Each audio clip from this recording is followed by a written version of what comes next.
Hello, everyone, and welcome to our Wednesday night weekly modern tournament here at Griogo Games. It's more than modern.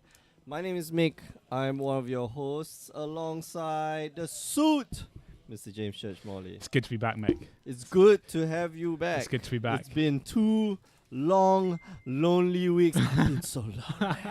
I where know. have you been? I've missed you. I've missed you Oh, in it's a way good. that a fraternal brother misses their sibling okay. after. No, I've been good to be missed. Yeah, it's it's been a busy couple of weeks. I've been traveling Asia. You've been everywhere. Been all over the shop, but I'm back in Singapore now. All right. And I'm looking forward to watching some modern. Yes, that's nice. Speaking of watching some modern, we're watching Alejandro Renaga Rodriguez, and he's playing against Kong Chong Ting. I think we should shorten down Alejandro's name because it's almost touching like the score.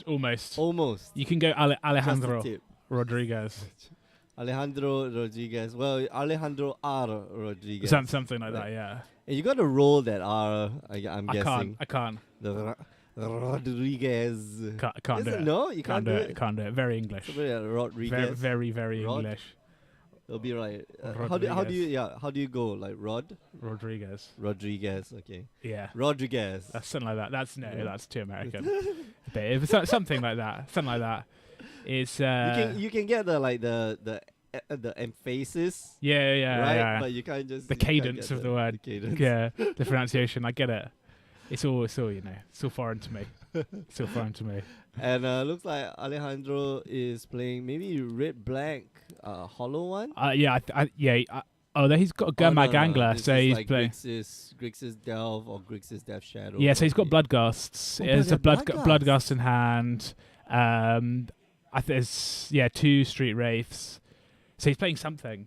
He's playing something that puts cards into the graveyard, and then gets them back again. Yeah. So I assume those. I think he's got 2. He's got two Bloodghasts. Yeah, double. Oh wow, he gives up the. No, a Bloodghast and a Street Wraith goes to the graveyard. Oh, he gives out the Street Wraith. That is. And then cycles the second Street That is Wraith. strange. Yeah. It seems like this is a Death Shadow. Yeah.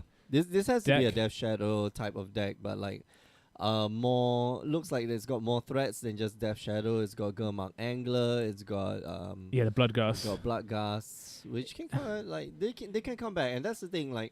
You don't immediately want to slam a land and bring the Bloodghast back, especially against Chong Ting's deck. Like he is playing traditional Tron. Like this looks like monocolor Tron, or maybe it's green Tron. Oh yeah, it's green Tron. It's Whoa. got Sylvan Scrying.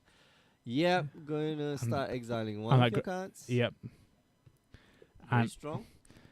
And yeah, this is a bit of a hybrid that we haven't seen before, and I haven't really seen, or I say on the circuit as if I'm on the circuit, but in tournament results, in tournament data, Right. like what you normally see is the Grixis Death Shadow deck, which has the Street Wraiths, has the Death Shadows, has maybe 1 or 2 Gurmag Anglers, or you see the Hollow One deck, which comes in has, different colours, which have the Faithless Lootings, and the Goblin Law, which the Goblin Law, which I can see in hand, but you don't see smash a them mix, together, right? Yeah, with the blood, and then you've got the Bloodghast as well. So I think this is just like the not Grixis Death Shadow, but this is probably the Hollow One. Yeah, Generally the Hollow One deck. yeah, and I think Chong Teng's saying you can Yeah, you have can some bring blood, it back. you can have some Bloodghast, and he's saying in response, I'm just going to get rid of that Relic of Progentus. Alejandro reading the Relic of Progentus, interesting. It just gets rid of your graveyard. It makes you very sad.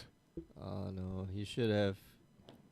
No, all of it goes exile. All of it goes yeah, away. All of it goes Yeah, exile. so the land comes I in. think he should have gone with. Does he have a fetch land? No. No, he doesn't. He played fetch land turn 1. He played a Steam Vents turn 1 to get the the Blood Gurmag Angler just Yeah, stuck in his Gurmag Angler's hand. going to look sad. No, you should have just you should just fired off that Gurmag Angler first. Interestingly, he played into the Relic of Progentus, like he knows it's on the table, but he was still discarding cards with the with the Faithless Looting, and then like going, I'll play my land, but it can still. I know. Maybe he thought it needed to be tapped as well, tap sacrifice, Yeah. but it's just 1 and sacrifice. I That's so strange. Yeah. I would have played that Gamak Angler first. Like, you know that Chongqing has the ability to just reset everything that you've done. Yeah. And yeah, I think that's just a bit, that's just a little bit careless on Alejandro's part. Like, that's not how you would try to play around a Relic of Progenitors. Like, you know it's there. Yeah. You know it's going to get rid of your Bloodghast, so you might as well just get rid of your Bloodghast by yourself. Yeah. Under the lights in the spotlight. I don't know. Yeah. But we're going to see a really good turn from Chongqing now because he has an Ugin in hand and he's got Tron. He's got his so he's going to cycle with his Chromatic Star. Draw a card. He's got the forest. Mm-hmm. That's land number. That's mana number 8. We're going to make a nice big Ugin, or maybe he makes a Walking Blister for 4. Who knows? No, it's gonna be an Ugin, right? Yep. Yeah, Ugin. Ugin -2, probably. Maybe he takes up and just blows it up. I think you take up, yeah. Yeah. At this point, like you're not going down. Yeah. On haste, you just blow it up and then hit your opponent again, draw 7 cards. Ugin goes really, really fast. For those of you who aren't familiar with the card, and we haven't seen Ugin in a long while.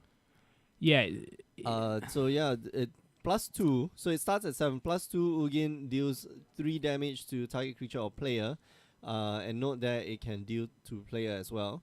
-X, each permanent with converted mana cost, each colored permanent with converted mana cost X or less, that's 1 or more colors, so you exile all of them. And then the -10. This one's the killer. Draw 7, you gain 7 life, draw 7 cards, and put 7 permanent cards from your hand onto the battlefield. And guess what? Tron kind of has really big stuff. Big permanents. And talking about big permanents here, looks like a Walking Ballista for 4 is just going to pass the turn. This Lightning Bolt is not going to be very, very effective. And it's so Chongqing I think has an Ulamog, the Ceaseless Hunger in hand as well. Which he's going to be able to cast next turn. And that's just going to wreck. Yeah, that's going to be it. Yeah, and Alejandro has seen enough. Interesting, you said the -10 on the Ugin is the killer. It's the -X. The -X is the one that you play Ugin on turn 4 and you're like, well, -X can -X leaves Ugin a little bit vulnerable. It does, it's a board wipe, right? I mean, anything in Chongqing's deck, we talk about Oblivion Stone, we talk about All Is Dust, that's going to be a board wipe. Fine, you can rebuild from board wipes. Alejandro's deck relies on cards being in the graveyard, so he doesn't mind that cards go to the graveyard. Okay, so the -X is kind of a downer because that exiles cards. Mm-hmm. But yeah, that's a board wipe. I mean, you can't. It's hard to play around board wipes. But you can rebuild, and you can play. I mean, you can play around board wipes, but you can also rebuild, right? So and I think against some decks in Modern, that -X is just such a killer. Yeah. Right. It just comes down and they go -3, and you're just like, oh no, That goes on my combo. That's like my whole team. That's everything. That's all my cards. And it is That's all my Jund. Yeah, exactly. That's all my Jund. Yeah, that's all my mana efficient, non-synergistic creatures that I'm just playing in green, black, and red that go together. Well. Yeah. -4, everything's gone. I guess. That's assuming there's no hand disruption whatsoever. But I mean and we see Ugin out of Fate Reforged, and the art on the screen is the one from the special Fate Reforged pack. That you got there was a special pack but it only sees play in this deck in Modern. Yeah, which is unfortunate. I mean, it's such a powerful card.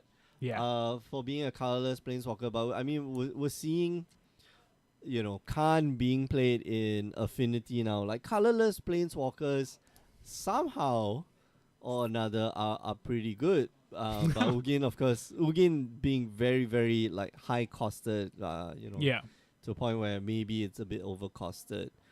For normal decks to play. I wonder if there's any deck that can generate a really, a lot of mana, a shit ton of mana. So it either has to be a dedicated Ram deck, or it has to be an Eldrazi deck, which just goes and gets, your Tron lands. Right. Yeah, so it has to be one of those two. But if you're playing a dedicated ramp deck in Modern, and I don't think there is a dedicated ramp deck in Modern. I think the closest you come to is these sort of like It's mono like that green. mono green. Yeah, the Stompy, mono green devotion decks at Yeah. Nykthos, but then the combo for them is, why would I get an Ugin? I would And just I will would wipe just out my board. well, you just do the combo Tooth and Nail, Entwine, get Emrakul and Xenagos, Yeah, exactly. God of Revels, and just go, well, I'm going to take you for 30 with haste with And Emrakul, annihilate and the you're dead. 6, Yeah, yeah. and that costs 9 mana to Entwine Tooth and Nail. So for one Yeah. more mana, you may as well just go and get that basically. Yeah, exactly. Yeah, it's just the fact it is a colorless planeswalker and it's a board wipe for the Eldrazi decks, and it's the +3, doing 3 damage to an opponent is a good way to, once you can lock them out, is just to, I'm -X and I start 3 I get 3 lightning bolt every turn Yeah. while going up in loyalty by A free +2. Ghostfire. Oh, sorry, Ghost you're Fire, quite yeah, right. A excuse- free Ghostfire, which costs me. 2 and a red. But Yeah, yes, exactly. yeah, but you get a free lightning bolt Ghostfire every turn, Yep. and that's a good way to close out the game. Yeah, so it wins you the game on its own. I mean, anything in the or the Tron decks generally wins you the game on its own. You drop a Khan, like usually wins the game. You drop Thought-Knot Seer into Thought-Knot Reality Seer, Smasher. Yeah, they win the game. So it's a little bit questionable whether they win you the game. They do. They do. Tempo, or Tempo, Thought-Knot Seer. Thought-Knot Seer, We love land, it. Eldrazi, Reality Smasher. Okay. Okay, so this is really, Alejandro's deck is really the what you call it? Black Red Hollow Goblin, one. yeah, Hollow one. Hollow one deck. Yeah, so Flamebane Adept is the key for that. So interesting. I like that he's got Gurmag Angler in it. Well, he's It's moved awesome. to Street Wraiths as well. So I don't think the Black Red Hollow one deck normally plays Street Wraiths. Oh, it does. Because you discard cards. Yeah, but you discard cards. You would discard Street Wraiths to cycle it. You wouldn't discard it to a Faithless Looting, for example. Yeah, you wouldn't discard it to a Faceless Looting. But So you're I just think, cycling. But it doesn't really. No, but you are able to discard a card for free. No, I That's know. the thing. I guess so. Yeah, if you Yeah. want to get tricky with Flamebane Adept, but it just I don't It's know ju- about it's that. just I don't know okay about only, that. Yeah, right? I don't think it's good. I don't think it's that great. Alright. The red black hollow one decks have like the targeted discard where I'm Faithless Looting and I'm discarding a Bloodghast, or I'm discarding something like a Flamewake Phoenix. Mm-hmm. Discarding a Street Wraith on the back end of a Faithless Looting doesn't seem that good. Yeah. It doesn't seem that Okay. good. And but yeah. So yeah, so I'm going to see a Burning Inquiry. Is there gonna Red, be a hollow draw one 3, inside? discard 3 at random. Wow, No, so okay, a second Burning second Inquiry. Burning Inquiry and a up Faithless in the Looting. graveyard. So that's +3 +O. Yep. Maybe a Faithless Looting to follow that up. Just discard all the cards. Yeah. And this is the power of the Hollow One decks, right? Even without Hollow One, is if you can play the turn, you can cast second Flameblade Adept, and you're like, well, I'm just going to start discarding cards, but I'm going Yeah. to start discarding cards that want to be discarded. Like I'm going to discard Exactly, more yeah, Faithless like, Lootings. More And- Faithless Lootings, more Yeah. Bloodghast, more Yeah. and then power up your Flameblade Adept, and then later turns as well. Yeah, and two, we see that Alejandro's got a second Flameblade Adept in hand, Mm-hmm. but if he can get 2 of those on, and then next turn. And You know, next turn go like a Goblin Law Or something like that. do- Or we yeah. know he can flashback a Faithless Looting, so there's going to be Oh, a lot yeah. of damage on the board there. Oh, so he's going for a Swamp. So he went can't. for a So he swamp? can't cast his second Flameblade Adept. I think you can go greedy, right? I mean, get Blood Crypt. Blood Crypt. But I guess you only get a Swamp if you want to play a spell right now. What, Thought Seize? So, I don't know. We're going to find out. Oh, he's got Gurmag Anger in hand. I know but he's he got doesn't Gurmag, have but the he's mana got- for it. Is he- Yeah. So it's not like he's representing Fatal Push, because this deck has no Fatal Push targets in it. No. And he fetched from main phase as well. Relic of Progenitus, Oh, remove no, a card. So we're again. going to see the same thing again. You see? Oh, gosh. Alejandro, I hope you watch this video again. I think that was the wrong line. You should have gotten a Blood Crypt or at least a Mountain because you got a Blood Crypt in hand. Get a Mountain, play the other Flameblade Adept, other Flameblade Adept. Force Chongting to use the Relic of Progenitus right now. And then you are free reign. I mean, you are free reign even if you just cast like Faithless Looting into Faithless Looting. That's an additional 8 power on the board. Yeah. Next turn, that's 2 and 4. Faithless Looting usually nets you into other Faithless Lootings or other discard outlets. Yeah. Uh, and playing into like double black just for your Bloodghast is not the way to go. No, I mean I don't think it's inconsequential, right? That that swamp could have been a blood crypt. You're not against the Tron deck. You're not going to lose by them dealing you the last 2 points of damage. No. They deal damage in chunks of 10. Yeah, exactly. Yeah, so they deal damage in chunks of 10, and then taking 20 cards from your library and putting them into exile. Or they deal damage in, I'm going to exile every card from your hand with Khan until so until it's you give up, right? the 2 points of damage, the 2 points of life you're saving by not searching for that blood crypt is not like it's not a clock concern, right? The Tron deck, Yeah. it's not a clock, but we'll see what happens. We'll see what he's playing into. So he's now played out the second Flameblade Adept. So Galahad in the Twitch chat, and yeah, if you guys want to interact with us, there's always the Facebook chat and there's the Twitch chat. We watch both. Galahad says decks like KCI really rely more on their combos than on just walkers to win. Yes, Yeah. that's true. That's true. I mean, having like a one-off Ugin in KCI is still very, very powerful. It can, generate. Yeah, I forgot about KCI. Like, it generates a really lot of mana. So the thing I have with KCR, right, is that if you get the loop started, it generates like as much mana as you want, right? Yep. So an Ugin is the same as an Emrakul. Mm-hmm. Oh yeah. Okay. So you But- might as well just play the Emerald. You might as well play the most ridiculous colorless card, right? Because if you can get to 8, you can get to 15. Yeah. Because it's just a loop. So yeah, so I want to go back to this decision actually. So we saw Alejandro get the swamp turn 2, but he didn't tap it for anything. So he could have just got a blood crypt tapped if he wanted to save the 2 life as well. That's the other thing. Yeah. Yeah. Unless he's got only one Blood Crypt in the deck. No, we saw 2 blood crypts in the first game. Oh yeah, that's Yeah, true. No, that one of them was a Blackleaf Cliffs. Blackleaf Cliffs, yeah. Okay. So maybe he's got only one like Maybe. Blood Crypt in the deck. I don't know. We'll find out afterwards. So Because yeah, generally, oh yeah, okay, that's true. Yeah, fetch goes down to 16. yeah. So do you see the Thoughtseize there? Oh wow, okay. So Stomping Ground. So yeah, he could have gone in a stomping ground, right? He could have gone in a Black Crypt. Yeah. So, Or does Alejandro have a Thoughtseize? no, he has. There was a Thoughtseize in the deck, All right, okay. but but this feels like a turn where he wants to be discarding some cards to the Flamebladed Depths. He could Thoughtseize himself. He could. So you see a Gurmag Anger in hand as well. Yeah. Attack for 4. Okay, so you see a Gurmag Anger and a Bloodghast.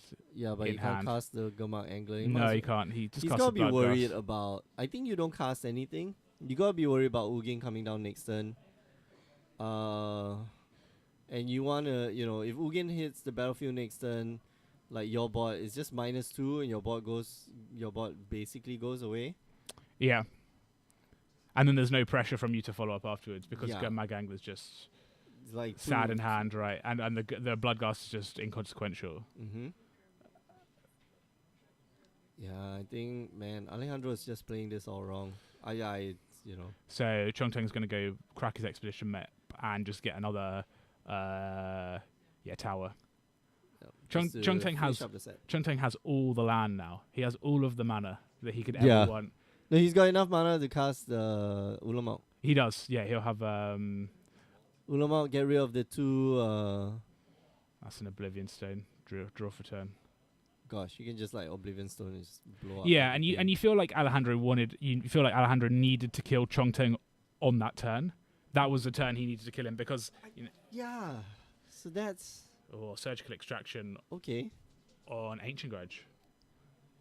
Is that He gets rid of the Ancient Grudge. That I feel is a little strange, right? Because what's he worried about? Because I guess is he worried about is he going to play that line sort of He's sets up an gonna go Oblivion Stone, right? yeah, And blow up the world. Okay, so Oblivion Stone, I see why. Okay, I can see why he does that because like Oblivion Stone, and then Alejandro, goes to do it end step, and you're forced to blow up the world like now, and then Alejandro just drops a land and you're screwed. Yep. Right. So another Bloodghast that will actually, there's no point at this, at this stage. Just swing it with the team. Yeah, Chung Teng's waiting. He's like, "You're gonna attack? Hang on a second. Let me tap these yeah, lands and crack let me this go like Oblivion Stone." five Yeah, 5 mana Jibabo. I'm gonna blow up the entire world. and the whole team's gonna go away. And at this point, I think since the whole team has gone away, you cast that Gurmag Angler.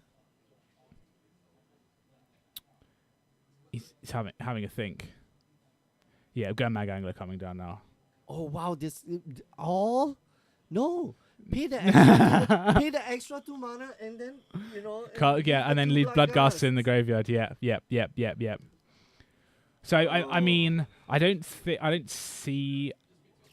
Okay, my only explanation is he'll get a card. Okay, know. well, all right, and now Khan's gonna mop up this game, and exile. Okay, my only explanation for this is that Alejandro is just not familiar with the deck. Yeah, and a second Oblivion Stone. Yeah, that's gonna seal the deal, man. So I'm just wondering what he can. So Faithless Looting is a draw. Yeah, Faithless Looting. So fine. Draw 2. Discard my Bloodghast. Discard one of my lands. Yeah.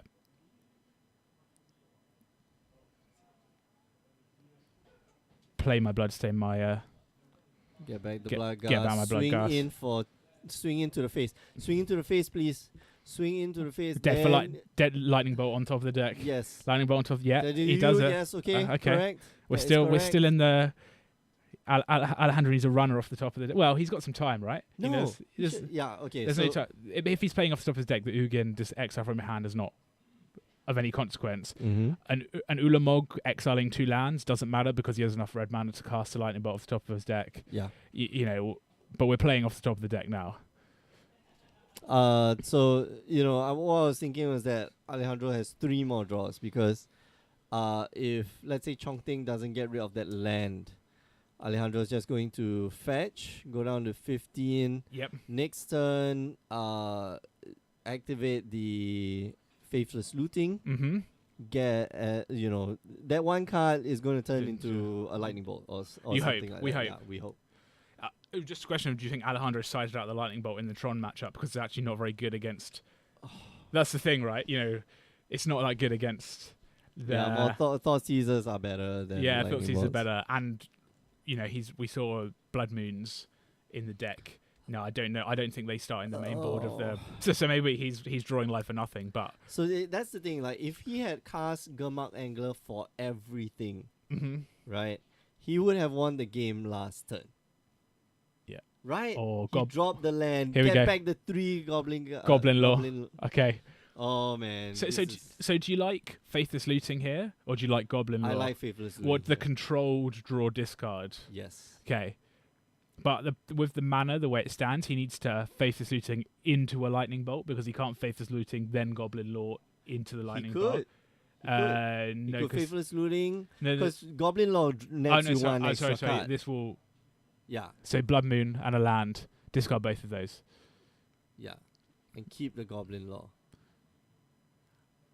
But he doesn't have what I'm saying. He can't win this turn. He doesn't have the mana because he can't draw a land and a lightning bolt, and he has to play 2 to play the Goblin Law. Yeah. That's what I'm saying. So yeah, so he needs to hit a lightning bolt. But if he hits a lightning bolt, then it's going to get exiled from his hand. Yep. So the question is, I think the decision is to discard the Blood Moon and the land. Why is he putting it into the battlefield? You've got to discard 2, discard 2, cards, discard 2, man. discard 2. Yeah. So I think you discard the land is inconsequential. The Blood Moon. Oh, he's discarded the Goblin Law. No, this is how you do not win games. So right. So there is a tension, right? Okay. The tension is he Goblin Laws into 4 lightning bolts. He discards 3 of them. Chongting just exiles a card from his hand, which is his last. Yeah, no, So but it's- it doesn't really matter because unless Alejandro here. Okay, so here's how I think it can go.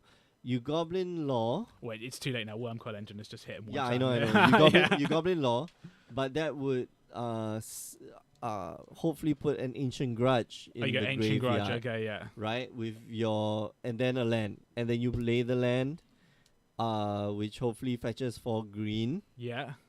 That's the way out of that situation. We're playing all of Right. the what ifs right now. The also. what ifs, yeah. No, but I mean, like, you have to when you're in this situation, like, you have to you're one lightning bolt away from killing your opponent. This is what you have to do, and this is what you have to think of. Like, how many oh no, ancient grudges all got taken out by by, surgical extraction. Yeah. So he kept the Blood Moon in hand. Presumably he's going to play the Blood Moon, but yeah, and he's shaking the hand. But at this point against the Tron deck, when they actually have 7 lands on the table, yeah, it doesn't matter if they're 7 mountains, because they can still play everything in the deck apart from a Nulamog. Yeah, Shake saying Grudge already got surgical. Yeah, okay. Yeah. Tough Gosh, one. A tough one. So here's the thing. Like, had he paid the extra 2 mana Yeah. for that damn Gurmag Angler. Hang on a second, let me get your pedestal for you so I can... Right. No, I understand. Yeah, it's difficult because then you leave the Bloodghast, you get the Bloodghast back next turn. Because I think people are, people learn the plays from the pros. Yeah. And this is what happens, that you don't understand why the pros do a certain thing that way. They are not paying the full cost of Gurmag Angler. Why are they not paying the full cost of Gurmag Angler? Why are they exiling certain cards from the deck? Yeah. So and these sometimes the pros, like the feature match, the people just don't explain it sometimes, and it just it goes beyond like frustration that they don't explain like why the pros do such things when they do it right. They only explain when they do it wrong, right? Like what we're doing right now. No, but I mean, like, we're preempting it, right? Yeah. We're preempting it. We're telling you like what actually is the right thing. And to it do. goes to this, right? Magic is hard. Yeah, Magic is hard. Magic's a hard game. There's no two ways about it. It's a hard game. It's super difficult to play. When you're sitting at home playing against the wall, like, the deck is awesome. The deck. I just saw a comic strip today by the now defunct and closed Cardboard Crack, and they were like, this deck is awesome. Like, this deck is awesome. I saw that as well. Yeah. This deck is awesome. This deck sucks. Yeah. And then a few moments later, this deck is awesome. And obviously, the viewers at home, we sit here. We have much more information. We have like basically perfect information. So I won't say we have perfect information, but we have a lot. We have a lot more information. Like, we know what's in both players' hands. Yeah. For example, we know what decks people are playing, and we're not like sitting and sweating at the table, right? That is. I tell you what, that is. We're sitting it's always and harder. It's hard at the table. Yeah. It's hard to play. I have to say the bird's eye view of Magic makes it a lot easier. Yeah. But having the sitting on one side of the table view, it's a lot more difficult. And so it's hard. And and the Red Black Hollow One deck is a complicated deck to play. Because it has unintuitive lines of play. Like, and because you have to deal with percentages, right? You have to deal with statistics. Yeah, all of the discarding, like what happens if I hit this of my Goblin Lore, like what happens on Burning Inquiry, Faithless Looting, what am I discarding, what do I need 3 turns later? You have to change plans on the fly, so it's a hard deck, and especially against Tron, where it's just like, you need to assemble the pressure quickly. You need to put a clock on them. Like turn 3, turn 4. Yeah, because if you don't put a clock on them, then you're going to lose, because they're the king of the late game. Yeah. They'll just drop a Ugin, like we said. They'll just minus it, and you'll be like, well, that was fun. I had a great time playing Magic, and I'll go I'll see you guys next time. Exactly. So it is hard, and, it's hard to play, especially in the feature match. All right. It's high stakes at Modern Tournament. Yeah. Anyway, we're going to go for a short break. We'll be back with round 2 in a short while. So don't go away. Remember, you can join us on the stream regularly Wednesday nights, 8 p.m. Singapore time. You can also join us. Is there a tournament this weekend? No. Next weekend? Battleborn release, right? I'm going to play. I'm going to try the 3-0 again. We'll talk about that next round. Again. 3-0 again. Please. Humble brags. If you missed the stream, can go down to youtube.com/GreyOgreGames, watch our replays, and head on down to our website, GreyOgreGames.com, find out more about the invitationals and how you can compete. And remember, if you like what you hear and see, make sure you like and subscribe and share all the good stuff We're on Facebook, YouTube, Twitch, Twitter, You Instagram. stolen my all social media drop. All the All of the social medias. Find us on all of the social media. Right. Okay, we are going to take a break. We'll be right back, so don't go away.